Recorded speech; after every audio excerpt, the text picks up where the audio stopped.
প্রশ্ন হচ্ছে রাজনীতিতে মমতা বন্দ্যোপাধ্যায় এত সফল কেন? তার প্রধান কারণ তিনি জনগণের পালসটা খুব ভালো বোঝেন।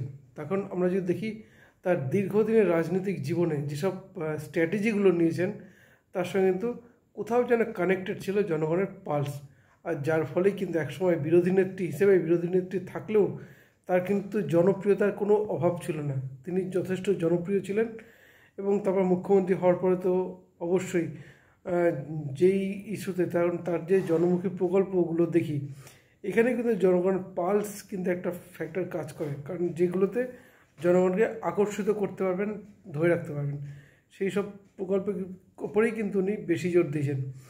এরপরে যদি আমরা দেখি 2011 থেকে ক্ষমতায় তৃণমূল কংগ্রেস, সুতরাং এই পদ্ধতি রয়েছে। এখন আজকে পালসের কথা উঠলো বলবো, তার প্রধান কারণ গত কয়েকদিন যে বাংলার যে ইস্যু আর.জি. কর কাণ্ড, এবং আর.জি. কর কাণ্ডের পরেই আমরা গতকাল দেখলাম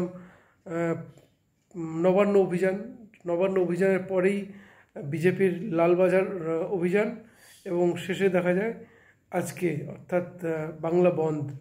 এক কথায় বিজেপি কিন্তু বাংলার রাজনীতিতে, বিশেষ করে এই বিরোধিতার রাজনীতিটাকে এই মুহূর্তে কিন্তু ধরে ফেলেছে বিজেপির হাতে বলা চলে। সুতরাং এই মুহূর্তে এই পরিস্থিতিতে যদি তৃণমূল কংগ্রেস বসে যায় বা মুখ্যমন্ত্রী মমতা বন্দ্যোপাধ্যায় বসে যান, বা তারা যদি কোনো পাল্টা কোনো স্ট্র্যাটেজি না নেন, তাহলে কিন্তু অ্যাডভান্টেজ পাবে বিজেপি। আর সেই কারণেই এই আর.জি. কর ইস্যু নিয়েই কিন্তু আজ কিন্তু মুখ্যমন্ত্রী এক কথায় রাজনীতিটা শুরু করলেন।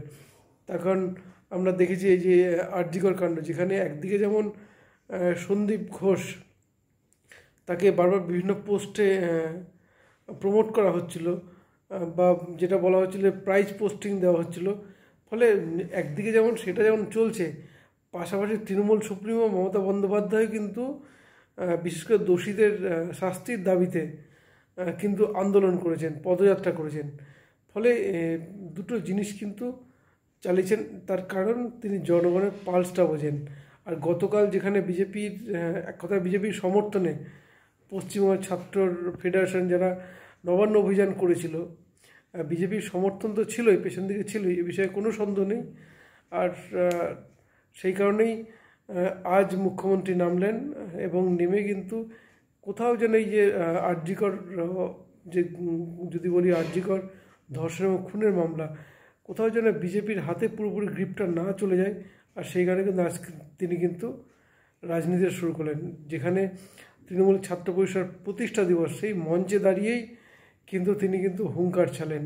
কারণ তিনি খুব ভালো করে জানেন, যেহেতু দীর্ঘদিন সংসদীয় রাজনীতি করেছেন, কেন্দ্রে মন্ত্রীও ছিলেন, দীর্ঘদিন সাংসদ ছিলেন, বর্তমান রাজ্যের মুখ্যমন্ত্রী, সুতরাং তিনি খুব ভালো করে জানেন যে কোনো বিল পাস হয় কিন্তু পার্লামেন্টে অর্থাৎ সংসদে।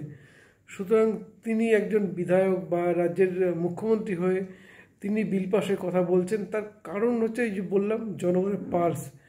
তার শাস্তির দাবিতে বা শাস্তি দেওয়ার জন্য যে বিল পাস করার কথা বলেছেন, কারণ যেহেতু বাংলার মানুষের একটা সেন্টিমেন্ট হয়েছে, জাস্টিস ফর আর.জি. কর একটা স্লোগান উঠে গেছে, তো সেইখানে দাঁড়িয়ে মুখ্যমন্ত্রী সেই জায়গাটাই কোথায় সেই গ্রিপটাই নিজে ধরতে চাইলেন, যে একটা আইন পাস করবেন, বিল পাস করবেন, যাতে অপরাধীদের শাস্তি দেওয়া যায় বা যারা ধর্ষক তাদের শাস্তি দেওয়া হয়।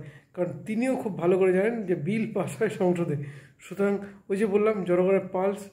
তবে আরেকটা জিনিস, এটা যেমন একদিকে যেমন বলেছেন, সুতরাং দেখো এটা তো বাংলার মানুষের হিসেবে প্রমাণিত হয় যে মুখ্যমন্ত্রী কত মানবিক। তিনি বিল পাসের কথা বলেছেন, তিনি আইন আনার কথা বলেছেন, যদিও সেটা সম্ভব নয় তিনিও জানেন ভালো করে, কিন্তু তিনি জনগণের সামনে কিন্তু প্রকাশ্যে বলে ফেলেছেন।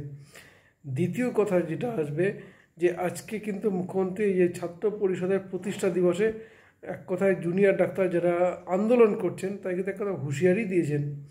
কারণ সুপ্রিম কোর্ট কিন্তু এর আগেই কিন্তু জুনিয়র ডাক্তারদের কাজে ফেরার একটা আবেদন করেছিল, তো সেইখানে তাই মুখ্যমন্ত্রী আজ কিন্তু একদিকে যেমন হুঁশিয়ারি দিয়েছেন, পাশাপাশি কাজে ফেরার বার্তাও দিয়েছেন। পাশাপাশি আরেকটা জিনিস যেটা বলবো, যেটা মুখ্যমন্ত্রী তৃণমূল কংগ্রেসের বা মুখ্যমন্ত্রী মমতা বন্দ্যোপাধ্যায়ের স্লোগান ছিল যে বদলা নয় বদল চাই, কিন্তু আজ কিন্তু তিনি কিন্তু সেই স্লোগানটা বদলে দিলেন, অর্থাৎ কোথাও যেন একটা হুঁশিয়ারি দিয়ে রাখলেন, বা দলের নেতা কর্মীদের একটা সতর্ক বার্তা যদি বলে, বা একটা বার্তা দিয়ে রাখলেন যে বদলা নয় বদল চায়, তারা নিজেদের মতো সিদ্ধান্ত নিতে পারে। তাহলে কি বাংলা কি আবার হিংসাত্মক রাজনীতি দেখবে?